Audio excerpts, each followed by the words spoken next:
So what's good? What's good? What's good? It's your host Aaron Blue. I'm Mr. New Wave himself, graduate of Alabama A&M University, and yes, I am an initiate of Gamma Phi chapter of Kappa Alpha Psi Fraternity Incorporated. And today we have a new HBCU throwback series that we will be talking about, where we will be going back in the day of HBCU life back in the 90s. So today we do have our special guests. We got some brothers of Kappa Alpha Psi from Prairie View, Zeta Beta chapter, spring '96. So we finna go ahead and get right into it. But before we get into this podcast, we got a video to show you of how they used to do it back in the day.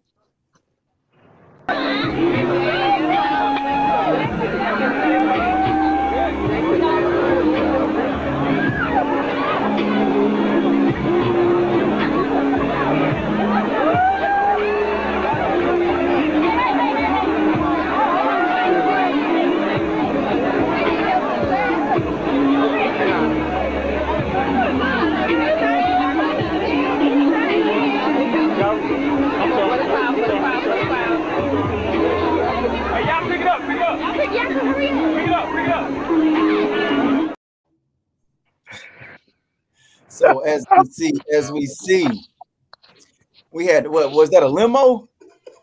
Y'all had two limos. Two. Yeah, the second limo didn't get a chance to do all that. Right, because the first limo, they burned up all the time. But we were the first. We was the first fraternity to do that. Oh snap! Get the limo. Listen, we kept Alpha Psi. We the first to do everything on your own. We gotta take showstoppers just like that. I like it. So, brother Star, hold on now, brother Star, you're muted right now. This how excited I am. But at the corner phrase and wheel, I'm gonna take this paintbrush shot and paint this picture for you. A university existed since 1876, and at best, everybody just walks out there in the middle of a quad area for a probate. But thank goodness our big brothers gave us enough freedom and levity to bounce around ideas. And when we thought about it, we said we want to do something different that you'd never seen on the yard. So imagine us rolling up, police escort, fire truck, limos, music blasting out the thing, and they parted the Red Sea for us. And from that day, every other organization on that campus tried to duplicate that, to the point to where it became such cumbersome over the next few years that they eventually forced our probates inside the baby dome. But we was the first, spring '96. Animal! Yo! Yes, sir. I love it, man. Most definitely. So basically, what I'm hearing is, like I said, so y'all the real showstoppers on campus back then. Yes, sir. Oh yeah. We came in unique because we all, for the majority and most of us, we came in ambitious, hungry. We wanted to make an impression and leave our mark on the yard. And what's unique to us is that many of us been waiting for 4 years for that opportunity. So we weren't gonna waste it. Yeah. Oh man, that's dedication, man. I love to hear that, man. You said, man, some of y'all really kind of waited 4 years for that opportunity and everything, man. That's real love. And let me ask, before we kind of get into the the real questions, were y'all above ground back then?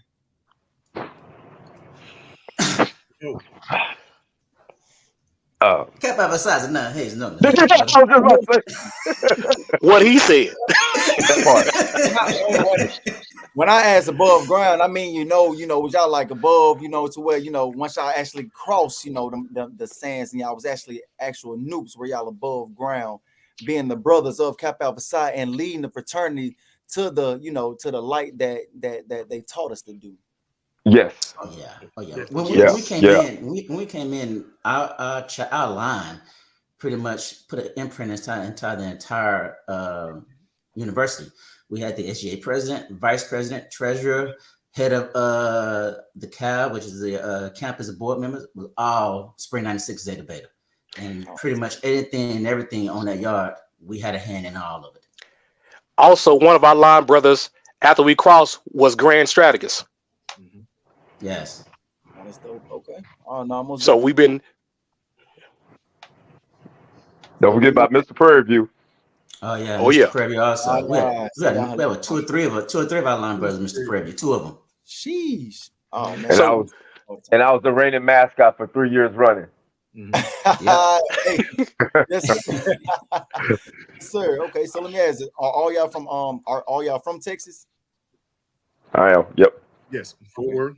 Fort Worth. Okay, so everybody. So let me ask. So I guess this is an easy question. How was it kind of getting to Prairie View? Well, for me, man, real quick, when I was in high school, I was always about art, but I got to a point where I was over school. I wasn't even trying to go to college, and I was getting offered art scholarships, but I just wasn't feeling. I was just ready to be done until I went to the Battle of the Bands at the Cotton Bowl and saw these two black universities going at it. And when I saw Prairie View, it was over because I'm coming from predominantly white high school, and then see these two black universities go at it where everything's black, all black. It black on black. It was life changing. So it was a wrap. I'm going to Prairie View. No, most definitely. And was that kind of like for the rest of you fellas more so of, because it was kind of close and everything? Because I knew. I said for me, it was more academic side. Prairie View was and is one of the producers of black engineers in Texas, number one, and also in the nation. So for me, it was more academic purposes. I wanted to go there for the engineering program. Just so happened that the Newts ran the yards also, so it made it better. Yeah, I co-signed that with you. I had scholarships to go to other places, but most of those were out of state. And then when I realized in my research on Prairie View being highly ranked for its black engineers and being world-renowned for our nursing programs, I just said, hey, you know what? I need to go to that school. Electrical engineering called, and I was like, this is where I need to be. Okay. I was an engineering major as well, but I had another reason. I was a band member in high school, and just like Will said, going to the Cotton Bowl, I fell in love with the Storm, and I had to get in there. So, yeah. No, most definitely. Okay. No, that's dope, man. That's dope. So let me go ahead and ask this another question. So how was actually the campus life in the 90s? The atmosphere, the style, the yard, the cab, kind of how was that vibe, Will, you want to take this one? Yeah, it was just like, honestly, it was just like a different world. Seriously, it was so many things that I wasn't accustomed to see.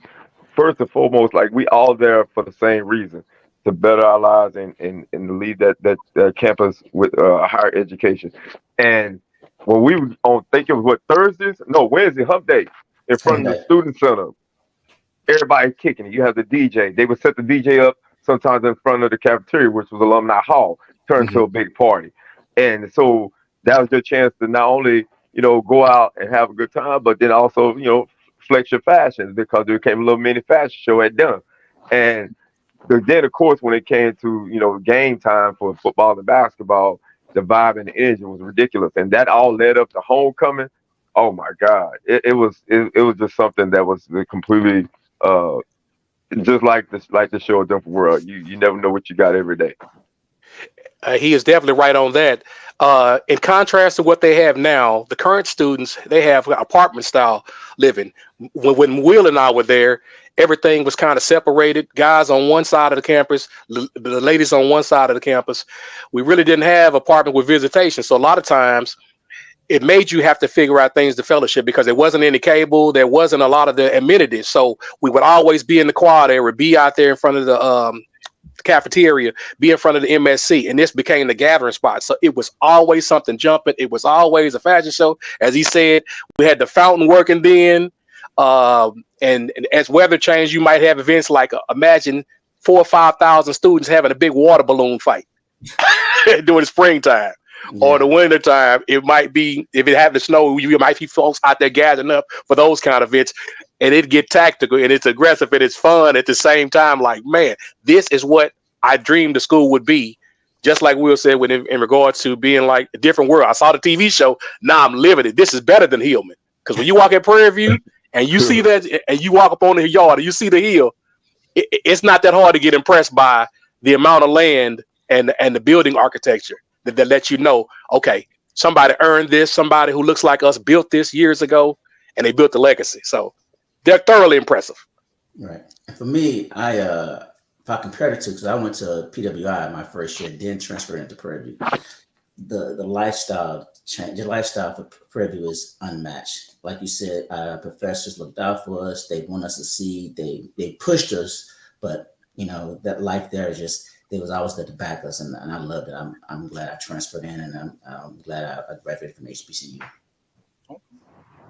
Yeah, I was fortunate to be the youngest of all of us, right? And so I got to live this experience for 4 years, basically. Imagine waking up every day and feeling almost like a superhero. I mean, because everybody knows you. You don't know them, but they know you, right? So you walking out, shaking hands, kissing babies, What they get president or something. It was a wonderful experience, And I walk around with no money, but I didn't have a need for anything, right? It was getting love from the people. I'll go into the cafeteria, didn't have no money, but I'll walk away with some food some kind of way. So yeah, it was wonderful. And we used to also look forward to when the band would practice. Like that would become a whole nother situation. It'd be like a block party because everybody would come, park their cars near the band practice field, and you watching the band practice, and everybody just basically it's like a block party, and that was happening Monday, Tuesday, Wednesday, Thursday. So it's like we was in this space where we were all together, but we was isolated from like where we were based at Prairie View. Compared to maybe like some of the universities that's in the city, so we all became a big family because we would see each other on a regular basis because we lived out there. A lot of us didn't commute, or have off-campus apartments. So like D Star said, we had to share our dorm. For guys it was 3 to a room, and we shared our bathroom with 3 other guys. And so sweet mates. Yeah, sweet mates. Yeah. 6 guys in 1 bathroom. Do the math. Yeah, that's a community bathroom, ain't it? You see the community ones. That's not a community.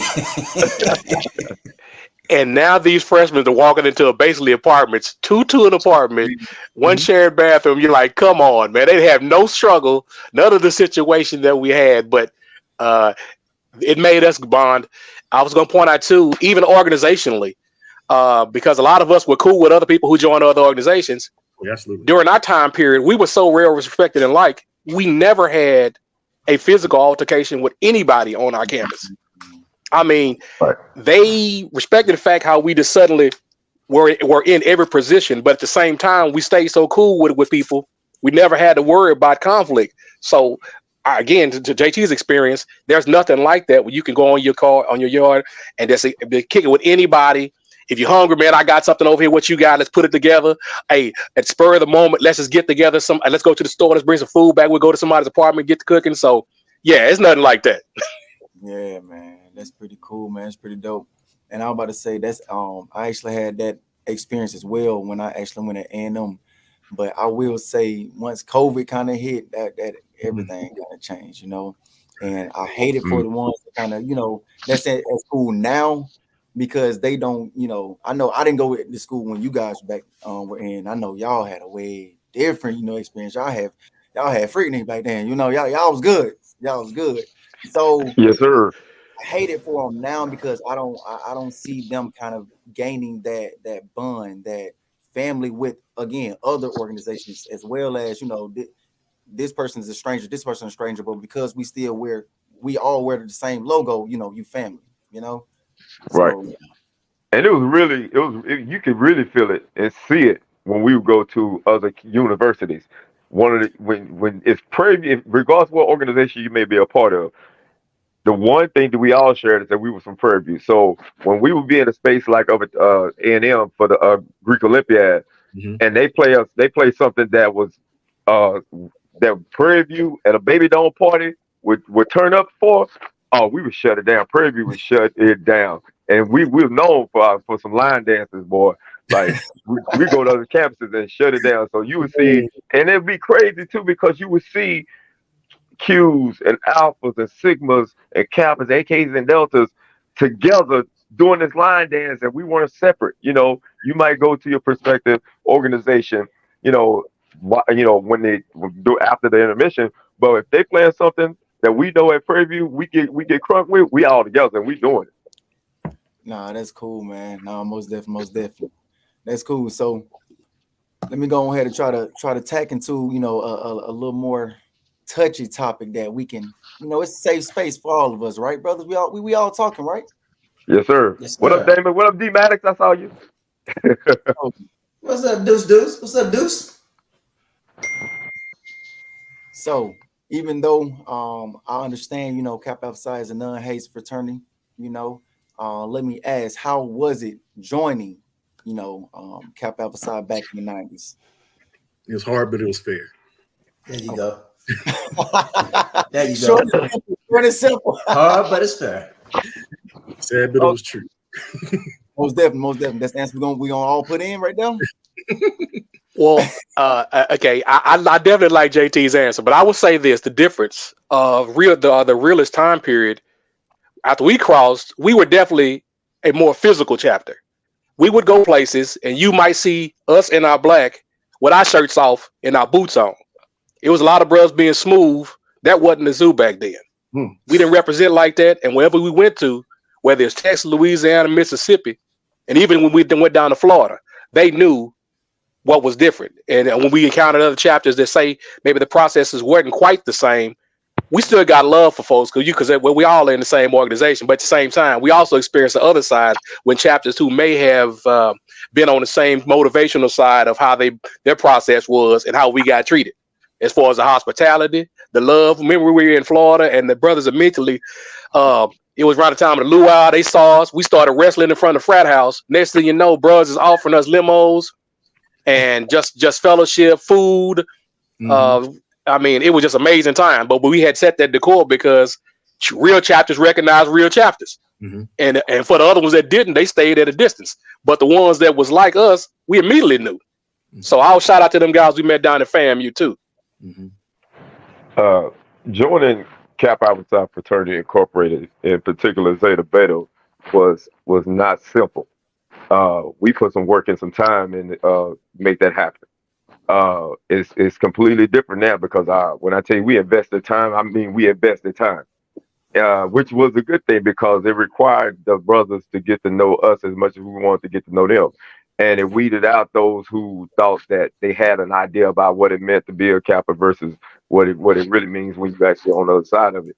And so the process, man, was something to be said. We was the thing about Prairie View, but again, being in this community amongst each other, you have to make sure that you picking quality over quantity, and you had to make sure your freshman year you got to pass. You attend various different organizations, events, and whatnot. But coming out your freshman year, going into your sophomore year, you should be very clear about where you're going, because if not, that will come back and bite you in your ass later on. So once it's established, it's been said this is what you're going to do, you best believe that all eyes are on you at that point, and and it changes you. You really change, because for me, seeing the brothers that was on the yard at the time, and man, how they were looked at, how people would just basically just lose their mind, when they came around, the events, the parties they threw, man, at Zippy's, this spot called Zippy's, used to be so live, and then, they the king of the mics. So when they jumped on the mic, you like, man, that's gonna be me one day, and you just get hyped. And so, to have that opportunity to be possibly a part of something that you saw was great. And then later on to even learn more so about the work that they do in the community than the history of it. It was just like, yeah, I got to get into this. And Zeta Beta did something that was very unique to what no other chapter I've come across have done, and that was to create a process that lets you say, do y'all know how to run a business? DBA, shout out DBA. And so that alone, lets you know that these brothers not only, know how to kick it, but they also know about how to make business happen. And we became, if not, I believe, one of the most the financial, one of the profitable organizations on the campus of Prairie View. When your chapter is cutting checks and making donations, it's like, oh, okay, that comes with a little certain respect. And man, we had it in us to be the best representation of Zeta Beta, that we could be in. And that, again, didn't come because something that we saw on social media, because we didn't have the luxury of that and that, and it wasn't nothing we had overnight. We paid our dues and waited 4 years, waited. Okay, he's still being too modest. He's still being too modest. What he said was so right. The ability to You said why? the necessary, the fact that we had to wait, several of us being older ones off our line had to wait. It built up a burning desire. I mean, we was on fire saying, when I get my chance, boy, they ain't gonna stop. When I get my chance, I'm gonna do this. When I get my chance, and when it hit, the next day, literally, like he was talking about, our events on campus were so outrageous that they had to change policies on how they started stamping stuff, because we were running parties so hard off campus that it started being just an overflow from the campus events. That's what Spring 96 did. And we took that same mindset to the next level. So by the time the Kappa came, rather than just be bystanders who just go there and see other bros and say, what's up? My line got together and had a serious debate amongst ourselves and sit there and say, hey, why don't we throw an event in Houston? And after heated debate and heated discussion, we decided to go ahead and be fearless and to host this event. And it was just us as a line and our chapter. Wasn't no other chapters involved. So we did the George R. Brown Convention Center and the Astrodome Arena back-to-back years in H-Town. We showed other bros from all across the world that when they came to Houston, now you have an event to go to rather than just walk around on the seawall in Galveston. They would come to our parties and legit, we ran, as Will said, we ran it like a business, and we were successful for those years to show the courtesy. When they came to Houston, that's how they also knew us. So when they hit that, they're like, wait a minute, bruh's doing it like this? 8, 10, 1,000 people at a party, at a college party, one chapter. So I'm gonna pop my collar because I ain't ashamed. I'm tired of being modest with y'all. We've been doing this thing big. Everything we did on the yard was big, and they need to hear it. Can I take it tired back? Of this. Can I take it back to the interest meeting? Yes. So you know how Darius logged in 5 minutes late? If you showed up to the interest meeting late, you'll be locked out the door. Oh yeah. I didn't know. And not dressed right? Yeah, you gotta be dressed. Your grades gotta be on point, resume on point. Like if you don't show up on time, you're out of there. So there's a lot of sad faces with other paraphernalia on these days that don't have what we have, and yeah, they got locked out the doors. It's pretty sad. But. And Blue, also be mindful of the fact that we had to watch a lot of our friends cross over in other organizations, and we were just like, man, when is our turn? And I would say when it really got something serious for me is when the Deltas brought their line over, Ada Beta's Most Wanted. Oh yeah, man, that was a line unlike any Delta line that I had ever seen, because they were so fly and they were so dope, and we knew them. We all came in together, so we sitting there waiting on our turn, and not only did you have, again, like I said, throughout the year, the Nukes doing what they do, but it all came full circle come spring when you had two of the biggest Kappa-related events go down. You had the Greek Olympiad at Texas A&M. That stuff show was off the chain. That was put on by the brothers up there at New Alpha. Yeah. And then, of course, you had the Kappa Beach Party in Galveston. And if you was a Kappa at that time, man, you got... Listen, look for the U-Haul. That's all I said. Look for the U-Haul. So with each year that passed, we like, man, that's gonna be us. I can't wait. I cannot wait, because you knew what came with it. When they say membership has its privileges, it really do, because the things that was going on at that time, like I said, from the beach party to the Greek Olympiad and other things, Black Leadership Conference, man. I just couldn't. I already knew my fate was sealed. I knew what I wanted.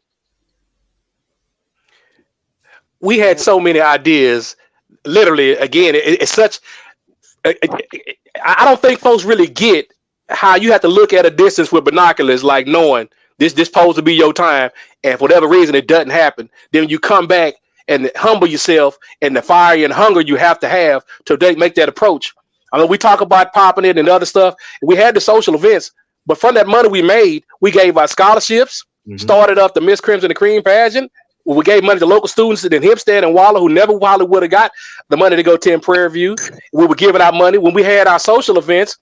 Even as a college chapter, we're talking about tuxedoed up, ice sculptures, 4-5 chefs, buffet style, doing it up for the bros, as well as for any dignitaries that we had brought in. So literally, we keep talking about it. It wasn't just about I'm just gonna shine, and we definitely didn't throw no wasn't shimmying.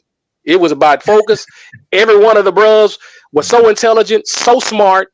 They all lived out the very objective of being achievement in every field of human endeavor. Every one of them line brothers is just amazing in doing stuff. But then we still have fun. How you gonna stop us? How you gonna stop that? You better sit inside and get mad, drink, and keep hating us, because we don't keep doing it. Hey, every time a noob walk through, I promise you, man. If you're not a noob, you ought to know how their face is gonna look every time. You know. So I'm glad you actually said, you kind of hit it how y'all have fun, as well as y'all got down to business. So let me ask about life after college, as far as with your guys' degrees, is y'all kind of taking to that? How was it? I think everybody in our line excelled in their fields. We have members on our line that are engineering majors, business majors, entrepreneurs. We have one of our linebackers who's a level 2 partner for one of the largest consulting companies in the world. You have DeMarcus, who's a great artist in his right. Will's a big entrepreneur. I mean, everybody our line, from the ace to the tail, is doing great things in their fields. That's why I love this line so much. These guys are amazing. Every one of them amazing in their own right. How they say, Emmy Award winning. Emmy Award winning. Private form. Emmy, 2-time Emmy Award winning. Give it to him. Yeah, also. Yeah, I mean, my line is one of the amazing lines that ever come through Zeta Beta, or any line that come through Kappa Alpha Psi. I put my line against anybody. I will say this. When you're going through the process, at the time you may not understand it, but out in post college, there you go through another process. It's called life, and when you go through that process with the individuals that you went through with in the undergrad and then post graduation, man, now you see what it's all about, because there's been some real life moments where you've been basically hazed, and it's been moments for myself personally where I've experienced some highs and some lows, and my line brothers that came through big time. And so when someone questions about why did you do this or why did you do that, or their assumption based on what they think they saw, what they heard, it's for this reason, because I know this person is during our process had my back, bumped for me, and they bumped for me in real life, and so at the end of the day, I'm proud of all my LBs, because we all are unique. Like, it's crazy, because it's 25 of us. We're still all accounted for. Thank you, Jesus. And we still are very involved with each other. Like, it's like, some cats may not may not talk to their LBs in years.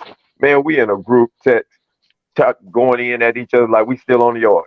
And so that's the beauty of what also I would like to say that I think the big brothers did for us, which was they created a line that was so connected that connection cannot be broken, won't be broken, and we still move as if we still as undergrads on the yard. Like, we get excited and hype about doing things that are out of the box, and that's what Zeta Beta has always done. We've always thought outside the box. So during the COVID and during the pandemic, when we were stuck in the house, we still managed to find a way to still give back, and we raised money in a house party in our houses via Zoom online to raise enough money to buy these bubblers that could be used in emergency rooms to prevent the spread of COVID. And that's just something, again, that thinking outside the box is what we all have done. We was a unique line that was selected and chosen for a reason. We came in as already individuals, so we wasn't looking for something to make us, because we were already made from, like I said, SGA president, vice president, treasurer, Mr. Prairie View, student manager. Like, we was all about what we set out to do, But we also had something that I feel like is so much needed and necessary now, is that we had a passion that we wanted to be a part of this because we had a vision of what it is that we want to do to leave our mark. And if we would have had social media, oh, it would have been over, because if we would have took it to a whole nother level as well. But I think now, as I've learned to do, I learned to adapt to the change of what it is, to represent now.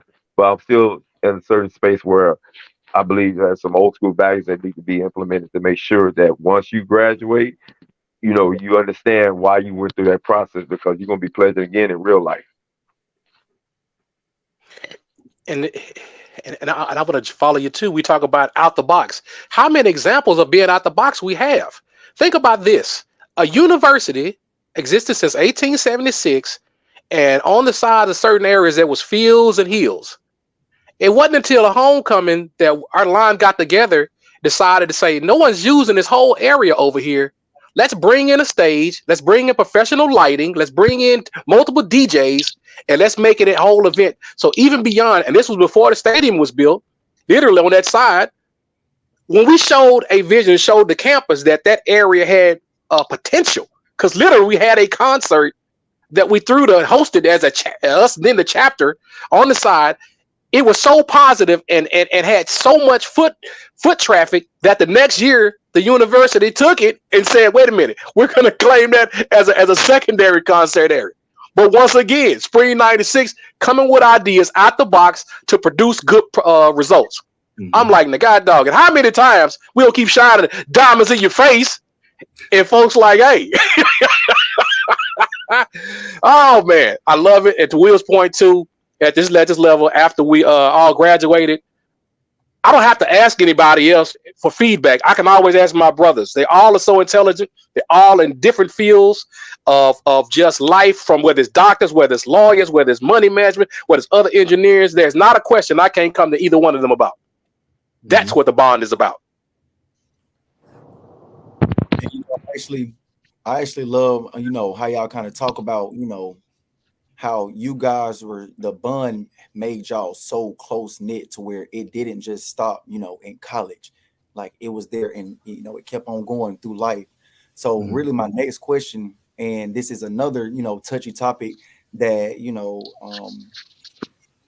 is out here, out here, and I'm just going to go ahead and stop beating around the bush about it. But how do you guys feel about people joining, an organization? We're going to say a fraternity, or we're going to talk about fraternity because, we're going to keep it with the frat. Join the organization and actually being a person that finished the process and a person that doesn't touch the process. Because a lot of what you guys are saying, and I don't think that, I hear you guys, because again, I went through that process, so I understand. But a lot of what y'all are saying is that process bonded y'all together to where if y'all didn't go through, what y'all went through when y'all was going through it, like life wouldn't have been, as clear as y'all see it today. So that process actually kind of taught y'all a lot of life lessons that y'all still use to this day. So that's why I want to ask y'all, like I said, let me clear it up right quick. So how do y'all feel about, again, a person, joining and completing the process and, not? Okay, let me say this right. Let me start out. Let me say this right here. I personally feel that every line needs something to galvanize them with. I'm not saying physically touch anything, there's a haze anything, but every line or you're getting X number of people together who really not really know each other all together, and you don't have them to form together. Like we say, one body, one mind. We are one body with 25 moving parts. That's who Spring 96 is. So you need something that those people, those individuals can be galvanized to come together against. I think with that would give them the ability to bond together. When you give them something to move forward to. You don't have to be anything about hazing, have to be anything about pleasure, but they need something that they can work together with and strive to achieve as one. That will bring them, that will galvanize them together. That will give them the bond they need to go through life together. That's my opinion on it. Brother Boswell, that's big. That's big. out of being even being in Kappa for 4 years, but I've been around it my whole life. That's probably the most safe court answer I've ever heard when it came to everybody together. That's good. That's good. I like but when you think about it, that's what you need. You need something that those individuals can work together against to have a goal in mind to achieve. And like they need to make that happen. That will give them the bond they need. That's what we did. We had different obstacles that we had to overcome as a line, and we did, and that galvanized us together. Right. Some of us knew each other, some of us didn't, right? But when everything's said and done, at this stage in my life, I get a call from any one of my line brothers. I've got what I'm doing. Get there to help me immediately. Right now in the DFW area, we have about 12 or 13 of us here that we still hang out together quite a bit. We have another huge number of us in Houston. And then we have a sprinkle of our brothers, some in New York, some in California, some deployed, some overseas in Tokyo. So we as a line keep a hold of each other, keep each of us accountable for each other, so that if something going on in our brothers' lives, we are there to help them. Okay. We also, I think what's also necessary is, there has to be a screening process within the process, meaning that, like I said, we didn't just, show up to the interest meeting. A lot of us that paid our dues, getting involved with the frat, with members that were telling us about things that they had coming up, so we can also see how things work. But then more importantly, that gave them a chance to see and know who we were. So then at the end of the day, when opportunity came, it was without question, you're bringing in somebody, because when the process started, it's not what, back then people thought that, pledging was like school days. I wish the hell we would have squeezed a banana in the toilet. That would have been, been so easy. Give me a piece of bananas. I'll squeeze the hell out of it. That was just it. But, that's where the lie started. And then there was a book called In the Name of Brotherhood. Like, we were trying to get our hands on any and all things that could put us in the mindset of what's gonna be like. But nothing like nobody had written. It wasn't nothing like no movie. It was like, oh. And so when you've been put through these things and you got somebody who jumps in for you, that lets you know that this person is gonna have your back. Because keep in mind, I'm being brought into a space where I'm told I have to make a bond with 24 people that I didn't grow up with. And when you constantly being pushed in different things, you're gonna click in some point. At some point, trust and believe. I think we all have at one point dropped. I know I did. I know the night that I dropped, I was like, hell with this. I'm going home. I'm going back to Ford. Fuck y'all. Going back to come up. But then you got the live brother who said, no, come on, Will. It's greater later. That's all we had. We had to keep hearing is that it's greater later. Keep you going. Fast forward 2021. I'm sorry, 2022. My mom was losing her house because the new property owners decided they were going to tear down the house to build a school. I didn't know what to do. This is my childhood home. We've been there my mom had lived there for 37 years. And so that was a really dark time. And one of the things that we was trying to do was to raise money to be able to relocate her. And my LB Mondo showed up with an envelope. And he said, this is from the LBs. Man, like, it's moments like that without a question, the reason why, like I said, joining this fraternity was one of the most amazing things that could have ever happened in my life. So I'm always hold it down. I'm always rep for it. But the process created that moment and that opportunity to happen because, like I said, life happens. And you thinking in the moment of the process, like, man, I'm ready for this to be over with. But when things happen in post life, and you like, man, I'm ready for this to be over with, you got your LB's account on. That's because they showed you who they were when you was in the process. And that's what I think needs to always be in place. Social media, yeah, it's great. Shout out to the cats that throw the bowls and shimmy and all that, but we do more. And that process also shows that we're about more. So, yeah, and I look at it too. processes are there for a reason, to help bring out so many things. You don't make a great piece of artwork in pottery without going through several levels of processes, whether it's the water and saturation mix, that it's the heat and the glaze you utilize, work to work things out, smooth the way the way you want to bring out the best of whatever that artist is seeing. If you're making steel, it goes through all this pressure and heat intensity to work out the impurities to bring about the best result, the most solid structure, and the most functional structure.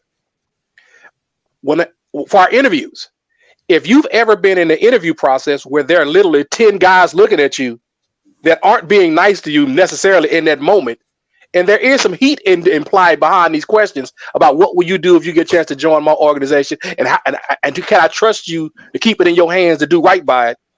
Imagine you go to a regular work interview for a job. You are laughing to yourself silly, like, this is nothing. There's no challenge you're not looking at now. I've been at interviews for work, and it's 2 or 3 people, and I'm just laughing like you don't even understand what a hard interview is. You have no idea.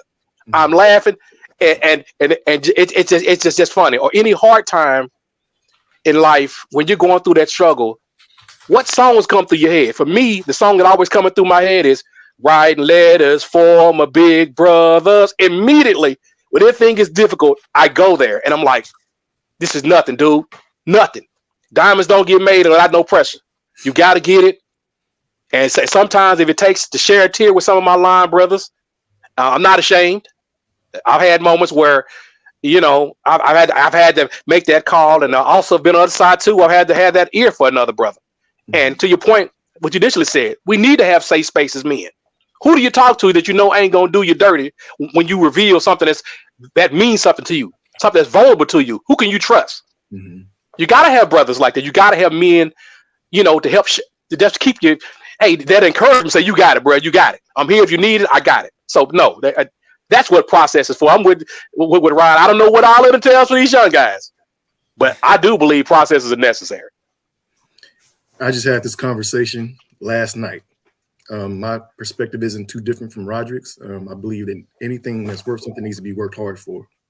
I liken it to a capstone project, right? Like for work or for a degree or something like that. It's not about how long you pledge or how hard you pledge. It's about the quality, right? The information that you need to do that love for the bond, right? Through the work. So I've seen it both ways. I've seen guys who have pledged real hard, and then when they're done, they don't serve the frat at all. Right? They don't pay dues at all, right? They don't inspire anybody at all, other than coming to the homecoming and saying, I pledged for 10 years. You know what I'm saying? So, okay, now you can for the cat your life, but you gotta have something you can give to somebody else, right? You gotta pass that down to the next generation, right? Of young brothers, or down to the smaller kids who see you doing that work and then are inspired in a great way. Okay. And for the brothers who didn't finish the process, if they drop, that means that they didn't allow themselves to form and make a connection. They were still operating as an individual, and we all one, So the respect factor for me would be out the window, not because you didn't finish the process, but because you was never a part of the process, because you kept seeing yourself as an individual instead of seeing us as one. That's right. Nah, that's pretty deep, man. Nah, most definitely, brothers. So my last question to go on how to wrap everything up. So what would y'all's final words be, for the viewers that's watching, what kind of advice y'all can give them? It could be, pledging wise, or it can be just, full blown college wise of what you see nowadays.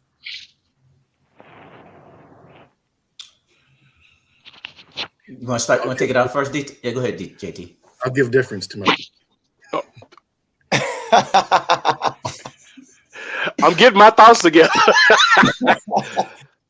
Will, you want to start it? I would say, don't let social media distort reality. Get to know the members. Get to know more about what they're doing. Because one of the things that I knew would going into my interview that I would probably get asked, which was the basic question, which is, why do you want to be a member?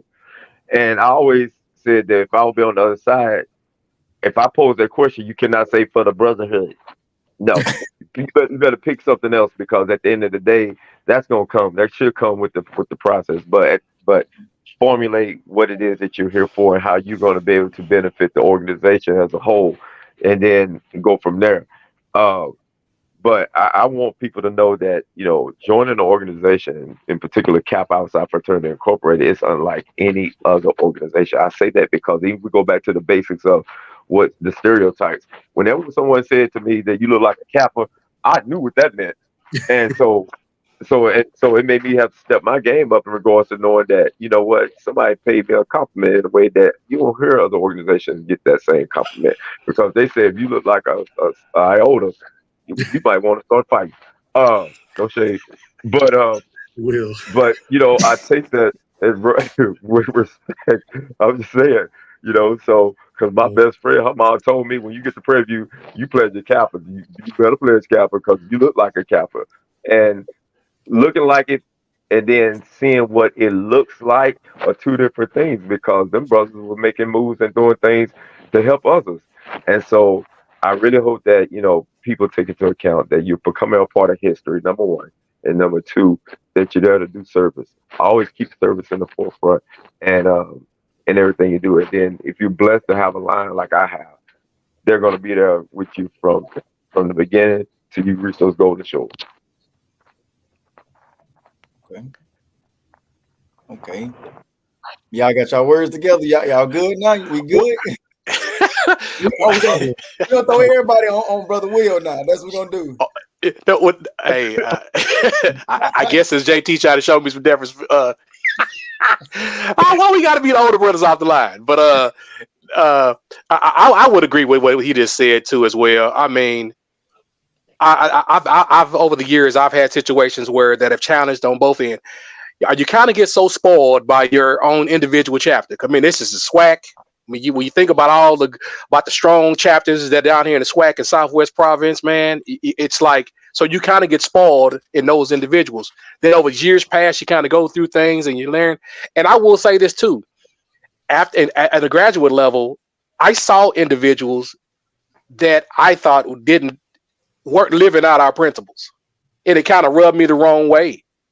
And I had to just do some self-check for a couple of years there, because I was like, man, this is what Kappa's become, and it bothered me. And I had times on at some soul searching. I spoke with Milan brothers. We had some very serious talks, because I think about as many good experiences we were having. I was just, I don't know. I don't know what all those other guys' processes were, but it was so much frauding. It was so much fakery. It was so much, I'm just gonna shimmy. They individuals that I just happened to come across were just so void of substance. I was like, dang. In college, a lot of my sayings, Spring '96 dudes have changed the world. I see guys on news, all from DC to all kind of level things. I'm like, that's my sayings. But somewhere after that, at the graduate level, I was seeing guys. I'm like, man, I'm not seeing that same kind of situation, and it did kind of bother me for a little bit. But thank goodness, talking to Milan brothers, and we realized, man, you are what you put into it. You have the ability to affect change as an individual. So if I come across those brothers who are just leaning on the shield, as a brother, I need to have a conversation with them on the side and say, what about the work at hand? How's your family life? See, every one of my line brothers, when I see their kids, I know they raise their kids right, because their kids respect them and they move and operate with the love. You know the tree by the fruit it bears. So I can look at my brother and say, yeah, you biased because these are your line brothers, but I see how others respond around them. I'm like, no, that's them. It's that kind of mindset, how we all can kind of interact with one another, make each other stronger. We can't still run away from those who we feel like are lacking or who are just leaning on the shield. We got to call them to the carpet. We need to call them to the mat and say, hey, you can do better. And you must do better if you're going to be hanging around me. And that's how we all get better collectively. So I think that for me is like when people say, they just going to join. What are you joining for? Are you just joining so you can be in a video slapping your knees and shaking elbows? I mean, come on, man. Are you going to really do something? What are you achieving in your life that says you're better? And when I look at them, I mean, again, this not to just blow them up, but literally, we were just, every one of them has something that is so special about them. Even the ones who are quiet and reserved. You're like, what? You a district attorney now? What? It's like, brothers are always doing something, and I love it. So I would challenge any new guy who's interested to say, you can make your field and nurture. You don't have to be like anybody else, but come in there, be prepared to work and put your energy to it. My specialty had to be Canaan initially because I was already SJ president, but they knew we loved Canaan because, like Will said, we had been waiting for years. When we hit the ground running, I knew the step team was going to be there. Well, we won a lot of shows. Well, I took that information after I graduated. I started a mentoring program, and what do you know? Those kids won and were undefeated for 3 years. Kappa's no success, and we know winning. That's what I want to be about. Continue to infuse that thing. And I hope that anybody who wants to join has that mindset of growth. Be different. Mm-hmm. I'm sorry. Get a little hype there. Get a little hype there. Yes, sir. Yeah. Most definitely, man. Yeah, my brothers touched on Kappa Alpha Psi, things of that nature. So for me, I'm gonna say, if you're trying to come in, you need to understand, like they said, what you want to do, what you want to bring. Kappa Alpha Psi is what you make of it, right?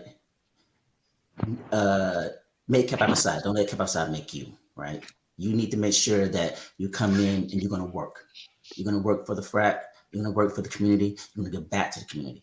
That's one thing we always do. We love to give back. We love the youth. We love to bring them up and see them go out and do great things. That's, for me, the main purpose that I strive for, is to give back always. I was blessed coming up. Going at a young age, I was going down the wrong path, and a noob steered me right.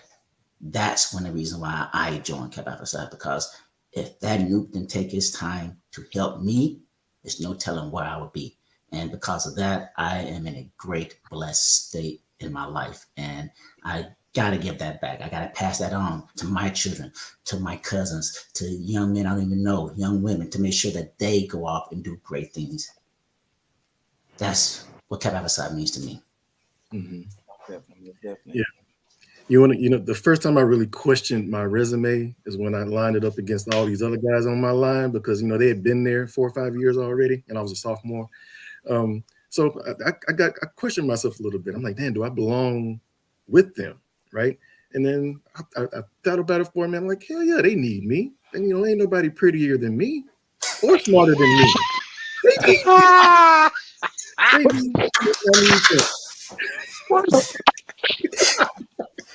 So, you know, but exactly as Project said, you know, I've never been a part of anything that hasn't been successful, right? And so I didn't need the frat to be me, right? But when I joined, I felt it was extremely beneficial because I'm one of those 25 pieces. We wouldn't have been the same if I wasn't there. So that's right. I can take pride in that, and these guys keep doing amazing things. And I feel like I'm a smart guy because I do rocket science, but that don't mean nothing to some of these guys who win in Emmys, and, you know, Roderick is this, and Darius does this. Will is making all these shirts for us and all this other stuff, and they're very successful. I'm just extremely blessed to be around these men. Iron sharpens iron, right? Yeah. And it is extremely beneficial to have these men in my life, right? Because it's been a lifetime bond that I'm always cherish. And if I can say one more thing, I forgot something that was told us that I think is definitely needed and necessary for today's generation of noobs. Take something from every brother you meet. Yeah. Don't write off a brother because he's an older brother. Take something from him to add to who you are and where you are as a brother, and pass it on, because there's a lot that needs to be shared and said. So then you know exactly, you know, where you're going, where you're coming from. But again, knowing something that this other brother may have to give to you is even that extra that comes with being a member. So take something from every brother you meet. No, most definitely, man. Y'all definitely gave us some great wisdom today. Seriously, man. I mean, after this, y'all understand, y'all. I'm gonna have to get in y'all contact from everybody. So just know me blowing your phone up, because listen, y'all just gave me too much, man. Y'all gave me too much on the college side, the frat side, and just life in general. So I really do appreciate y'all again. No, seriously. If y'all don't have anything else to say and everything, you know, again, we do appreciate y'all. We're gonna go ahead and throw a nice little yo to all of our viewers out there. And I was gonna say, We're gonna go ahead and get it out. Y'all, do y'all have some like little saying y'all have, like a chant y'all do? You know, the 96 brothers, y'all said a lot. I know y'all got a chant. Of course. Come on, D-Star. Don't do it, D-Star. Come on. Of course we do. Of course we do, because we from the mother zoo. Animal! Yo! Yes, sir. Hey, last thing, I got to shout out to DeMarcus, because our line brother was on us about getting our collective line image together. That's why we created ZB Spring 96. And anybody who wants to follow us and sees things that we do too, they can also see us there. But definitely want to give him a shout out for that, because he challenged us to do it. We were like, some of us are so low key, but he said no, they need to see it. So shout out to him. No, most definitely, man. We definitely do appreciate it, man. Brothers, man, we definitely appreciate y'all again. Thank y'all for coming, for y'all time. Hey, everyone have a great Sunday. Have a blessed Sunday. Y'all not doing anything else, make sure y'all stay off that food now. I know y'all getting older and know y'all like to sit down way more. Yeah, baby, down, baby. You gotta keep it moving. I got some brothers. I know little homecoming coming around now to get them knees and them elbows and them shoulders again. Hey, them people know 50 ain't look this good. They know this. Nah, definitely, brothers, man. Appreciate y'all again, man. Definitely nice meeting y'all again, man. It's nice talking to y'all. Look, y'all be good, all right? Appreciate you, Nick. Thanks, dude. Appreciate you. Thank you.